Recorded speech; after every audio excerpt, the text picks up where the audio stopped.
Le même, nous vivons dans un monde qu'on peut critiquer, qui est le monde de la dérision.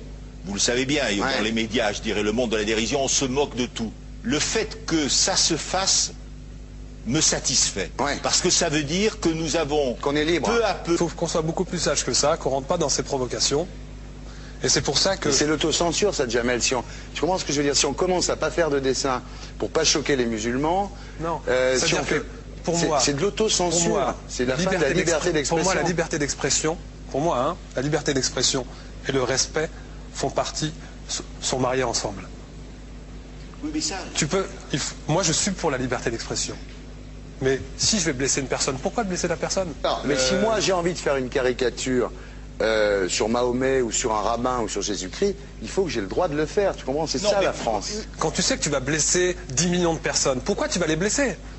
Pourquoi? C'est la liberté, c'est ça. C'est la liberté de... Alors...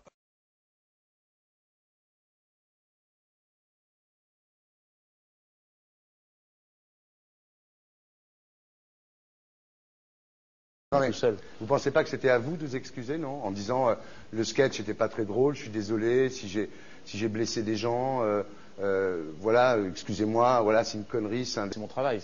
Mais vous referiez pas le même sketch quand même? Mais le spectacle que je fais reprend en grande partie les lignes de ce sketch. Mais il y a un truc que je comprends pas sur cette affaire, c'est qu'à aucun moment vous avez senti le besoin de vous excuser et que vous en avez rajouté. C'est tellement surprenant, c'est tellement inadmissible que j'en suis choqué. Voilà. Dans un pays où on peut parler, on peut s'exprimer. Et là, pourquoi tout d'un coup, sur un sujet, on ne pourrait pas s'exprimer? C'est la seule chose que je Vous savez bien pourquoi on ne peut pas s'exprimer. Pourquoi? Parce que dans ce pays, on a envoyé pendant la guerre des juifs dans des chambres à gaz et que ça crée un petit problème quand même. Vous voyez ce que je veux dire? Mais dans ce pays, on a envoyé pendant 400 ans des centaines de millions de Noirs et 400 ans d'esclavage. Et pourtant, ça n'a pas empêché Michel Leb de faire un sketch qui m'a fait marrer, où il faisait un noir, puis à la fin, il faisait un singe, et en parlant des narines, en parlant des lunettes. En tout cas, lui, il n'a pas été interdit d'exercer son travail. Il a même eu la Légion d'honneur. Quelqu'un qui a toute sa famille qui a été exterminée dans un camp de concentration et qui voit quelqu'un à la télé qui dit Israël.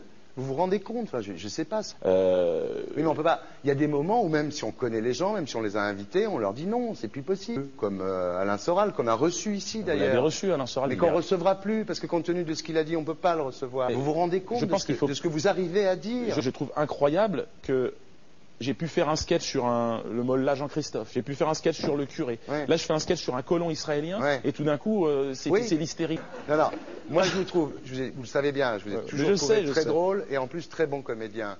Et je suis un peu désolé, pour vous dire la vérité, je vous parle amicalement, je suis un peu désolé de vous voir vous enfoncer là-dedans, parce que c'est peut-être la dernière fois que je vous invite, Diodo. Si je ne suis plus invité, je ne serai plus invité. Mais je ne peux pas aller contre ma conscience, c'est contre ma dignité. Je ne peux pas. J'ai une dignité et j'ai une conscience. Est-ce que vous êtes prêt là, avant...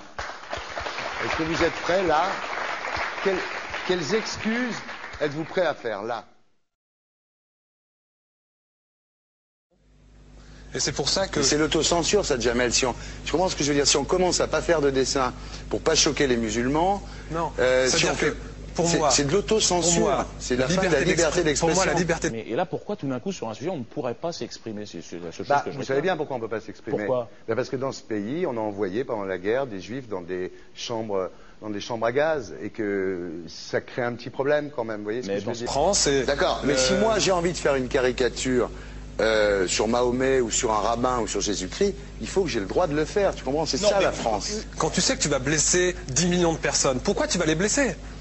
Pourquoi? C'est la liberté, c'est ça. Et là, pourquoi tout d'un coup, sur un sujet, on ne pourrait pas s'exprimer? C'est la seule chose que je Vous savez bien pourquoi on ne peut pas s'exprimer. Vous vous rendez compte de ce que vous arrivez à dire? C'est tellement surprenant, c'est tellement inadmissible que j'en suis choqué. Voilà. Vous l'avez reçu, Alain Soral. Mais qu'on ne recevra plus, parce que compte tenu de ce qu'il a dit, on ne peut pas le recevoir. Par un Néerlandais, musulman, même... Tous deux juifs...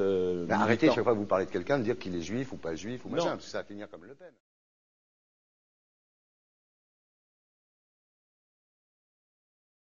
Alors pas deux poids deux mesures, la liberté pour tout le monde.